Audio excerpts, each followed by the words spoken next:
Lexmark TalkTime. Today, from EuroShop in Düsseldorf, one of the biggest international retail trade show fairs. We're going to meet some of our retail experts of Lexmark, which showing us the latest retail solutions of Lexmark. Stay tuned. Hi, Ryan. Hey, Martina. Ryan, we heard a lot of smart retail on the booth. Can you tell us something about it? What's behind? What's the story behind it? Yeah, well, I'd love to tell you about it.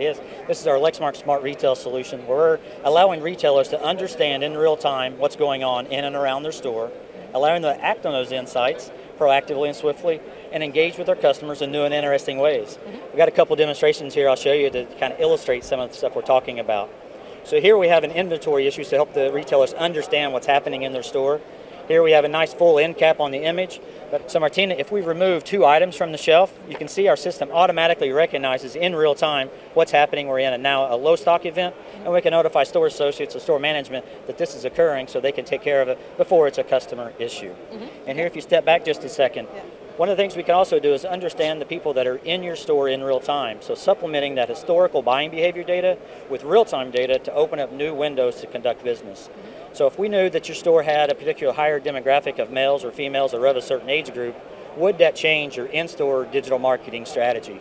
So here at EuroShop, we have 3 different color popcorn boxes, each of them representing a different age, a different gender, and stuff like this. It's a fun way to play on it. So Martina, if I ask you to hold on to this popcorn box, we'll see how our visual AI can automatically understand that we have a female standing in front of a particular sign and advertise to products and services that you might be interested in, turning that into a transaction for the retailer. Okay, great. Okay. But you're not looking at my face, right? No, I'm not looking, exactly. It's a great question. We're not doing facial recognition. We're just doing facial features. How the build of the person is, length of hair, how their facial is constructed, and so on and so forth. Okay, so thank you very much, Ryan. It was very interesting. Thank you, Martina. Thank you. Hi, David. Hi, Martina. I'm happy to have you here on this station. We are talking about the digital signage platform of Lexmark. So can you give us a just overview over the platform itself and of the boost functionality and special? Of course, yeah, it'd be a pleasure. So basically this is an overview of what the publishing platform for retail does. So we take retailers' back-end data and images. Maybe the image would come from a DAM system, enhanced data maybe from a PIM, and then we make that data available so it can be printed on any network device. So that may be a Lexmark device, it may be a thermal device, but in addition to that, what we can do is we can actually publish to electronic shelf labels and also digital screens, which means that the retailer only has to do one integration and then they can publish to all the different touch points across the store. And one of the interesting things is, and we will go to the boost function in the mobile application, but it does allow you to be able to scan different items and then be able to make those be available on a digital screen. And then finally, we'll come to the boost, but we can also publish to social media, which in essence is what the boost function does for a retailer. So how are promotions handled, for example? Can you just give a special price inside and just let me see if the price how the price changes? Of course, yeah. Maybe as a store or even a head office, I want to make that an extra special offer. So I can maybe make that price down to let's say $18.99. Okay, and then what I'm doing here is I'm going to publish that out. So what that means is we make that new data available, and as you can see now, the price has changed right here on the printed sign. It's going to come right out here on the thermal as well. But also we've made that available on the e-cells and the digital screen. So the e-cells have just changed, as you can see here, and then also the digital screen has also changed right now to the new price. It's a very flexible solution. It gives great control from head office, but it also gives control at the store level as well. And that's kind of what Boost is about. So we're keen to show that, obviously. All right, yeah. So what we've got here, and it's mirrored on the screen above so you'll be able to see it, is this is the in-aisle publisher. So this will run on any device, so Android, or I can even run it on my iPhone. And what we can do, and what it enables the retailer to do is, for example, if these strawberries are looking maybe a little bit overripe and we need to sell them through and we want to sell them today, is I can push the boost functionality on the mobile application, as you can see here.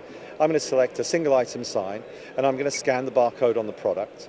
And what that allows me to do is basically make that, that available in the form. You can see the just coming up right here. And then what I'm going to do right now is I'm going to push the boost button. Now, what the boost button does, it prints and it publishes to digital. So you can see here, by pushing the boost button, I've now got a lovely printed sign on a Lexmark color printer. But in addition, what I've done is I've driven content to the social media channel of choice. Now this, as I said before, can be Instagram, it can be the custom loyalty scheme, and the key things here is that we help the retailers sell food through that they would ultimately waste, and nobody likes food waste. We can drive additional footfall to the stores, and we can help the retailers sell more good. Thank you very much, David, for this impressive presentation. We are done, thank you very much, and I'm heading over to the next station, which is Cloud and Capture. Thank you. Thank you, Martina. Hi, Ron. Hi. We're at the next station. Can you tell us something about the latest capture solution? Absolutely. So one of the things that we are showing today is our HR onboarding solution. What this does is, say you have a packet of papers that you would like to scan. You can scan those in and it will identify are any of these onboarding papers missing, and more importantly, use the touchscreen to actually notify that user immediately, oh, you are missing the following documents, so that they can correct that error right away. Mm-hmm. And speeding up processes, right? Absolutely, yeah. Speeds it up quite as well. And what regarding about cloud? Have you something in your box as well? Sure, we've got two different major cloud solutions. One is our cloud print management solution, which is a pull print solution. The major advantage of that is that there are no on-premise servers in anywhere in your organization. So you can submit a print job anywhere from inside or outside of your network, and then approach any Lexmark MFP, use your badge, and release it that way.